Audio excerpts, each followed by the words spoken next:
Okay, so my name is Angie from ACT Hypnotherapy, Action Changes Things. Today we're going to be talking about why sometimes we all know what to do. We've got the strategies, we've got all these sort of things, all the personal development tools, and yet we don't do anything about it. What's going on there and what can we do about it?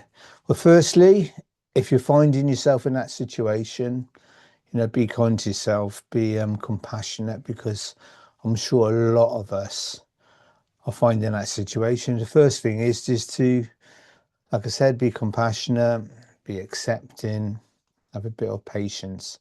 Today's talk is about just giving you a little bit of an insight what we can do about moving forward. So let me just draw my usual diagram, the one I really, for me, really captures the human condition.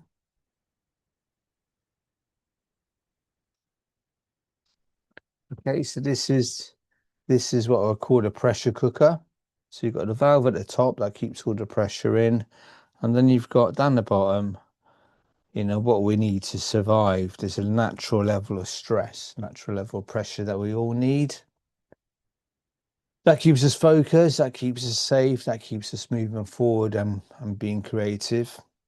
As I said before, lots of other things come into our nervous system and fill us up, the kind of thing, the financial challenge, the bereavement, the illness, maybe a relationship break. All of that comes into our nervous system and often gets stored there as memories, as fight or flight responses.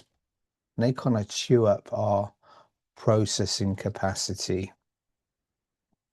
And they show themselves in our living world, in maybe not liking certain things like doing presentations or not getting involved in relationships. All those sort of things are expressions of what's going on inside, past bad experiences being projected onto the future.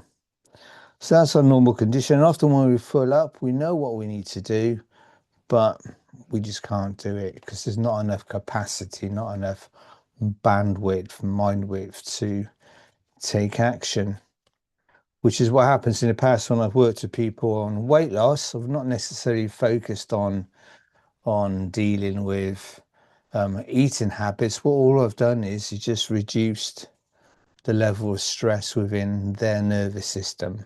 Okay, so they're able to let go of this, this, this, and this, and giving themselves enough space to think and be in control. Okay, and often they found that they eat more healthily because they don't know what to do.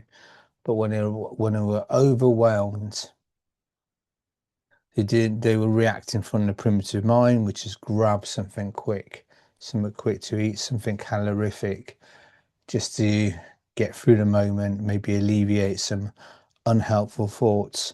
So a lot of our issues are around the fact that we're overfull. Okay, we're building ourselves, we're beating ourselves up for not being able to do things, not being able to move on. So that's one of the strategies we do in hypnotherapy, EFT, mindfulness, and that's just to empty our stress buckets or the pressure cooker, open a valve, allow all that stuff to naturally vent because that's what we want. Our nervous system is predisposed to letting go if given the opportunity. But often when we consciously ask ourselves to let go of things because we've still got that fight or flight reaction associated with various events, we don't want to let go. We want to hold on to those things. What mindfulness, EFT, and hypnosis does is gets beyond the thinking mind into there and just speaks directly to the subconscious in order to let go and gives it permission to let go of anything from the past. And then from that point onwards, we can move on, take action, maybe on the more specific memories, situations that got lodged in our nervous system. I hope that makes sense. So one top tip is always focusing on what you'd rather have. Often people get stuck in what they don't want. Just like if I said to you, don't think of a pink elephant, what do you have to do? Same with, I don't want this situation. I don't want to be on my own. I don't want to be fearful of public speaking. All those things, they're the things that maintain the very thing that we don't want. And that keeps bringing it up, bringing up anxiety, and unwittingly we end up being stuck. Now, when we focus on what we'd rather have, then our minds are creating the positive future, creating neurological pathways, seeing what the future look like, feeling what the future would look like, and looking and noticing what it would look like. Okay, when we do that, we start moving our attention to something more positive. Now, we don't have to necessarily believe it, but we just have to be able to imagine it. When we imagine it, we start creating that alternative future in our minds. And the reason I brought up what would you rather have instead, that towards direction, is because an outcome from when we empty all of this is to be calm, relaxed, focused, and resilient. If we set that as our direction of travel, then doing EFT, hypnosis, and all that kind of thing will be informed by that direction. Rather than trying to get rid of this, it's about letting go of it in order to be that future you. Hope that makes sense.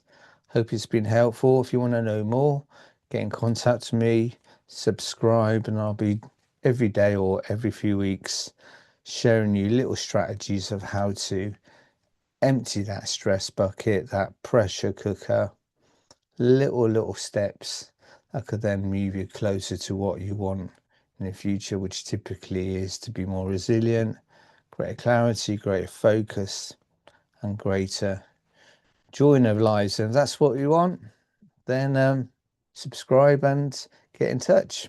Claim your free 1 hour consultation. Thanks for listening.